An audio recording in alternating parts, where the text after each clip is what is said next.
YCP నేత బాలినేని శ్రీనివాసరెడ్డి కీలక వ్యాఖ్యలు చేశారు. ఒంగోలులో 25,000 మందికి పట్టాలు ఇవ్వడమే ముఖ్యమంటున్నారు.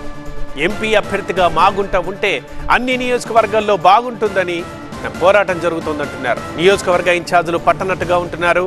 నేనే అధిష్టానంతో తగాదా పెట్టుకున్నట్లు కనిపిస్తోంది పరిస్థితి చూస్తుంటే. అయినా వాళ్లకు లేని బాధ నాకెందుకు అని అంటున్నారు బాలినేని శ్రీనివాసరెడ్డి. అధిష్టానం ఏం చెబితే అదే చేస్తా, నా ఒంగోలు నేను చూసుకుంటా, ఈ పనులు పక్కన పెట్టేస్తానంటున్నారు బాలినేని. నా ఒంగోలు నియోజకవర్గంలో పట్టాలు ఇచ్చేదానికోసం ప్రయత్నం చేసుకుని నా ఒంగోలు నియోజకవర్గంలో నేను బాగు చేసుకునేందుకు ప్రయత్నం చేసుకుంటా, అంతవరకే. ఇప్పుడు వాళ్ళందరికీ పట్టుందని నాకు ఒక్కడికైనా నేనెందుకు చెడు కావాలా? వాళ్ళకి లేని బాధ నాకేమికు. నాకు హ్యాపీ అధిష్టానం ఏం చెప్తే చేసేదానికి సిద్ధంగా ఉన్నాను.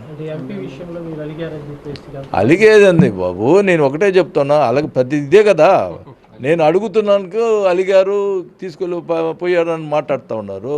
నేను నా ఒక్కడి కోసం అడుగుతున్నానా? ఎంపీ అనేది ఒక స్టేజ్ ఉన్న వాళ్ళకి ఇస్తే బాగుంటుంది, అన్ని నియోజకవర్గాలు బాగుంటుందని ఉద్దేశంతో నేను అడుగుతున్నా. లేదు, మిగతా వాళ్ళకి ఎవరికి మాకు స్టేచర్లో అవసరం లేదు, మాకు వాళ్ళు ఎవరు పట్టుకున్నప్పుడు నాకు ఒక్కడికి ఎందుకు?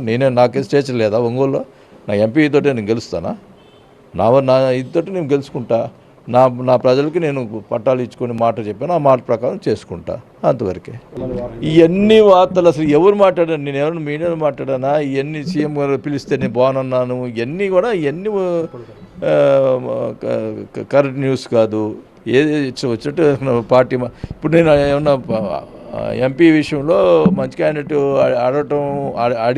అడిగిన దానికి పార్టీ మారుతున్నాడు అంటారు. ఎందుకు వచ్చిన వాళ్ళు నాకు? నేను ప్రశాంతంగా నా ఒంగోలు నియోజకవర్గంలో నా ప్రజల కోసం నేను నా మాట నిలబెట్టుకునే దానికోసం నేను ప్రయత్నం చేసుకుంటా.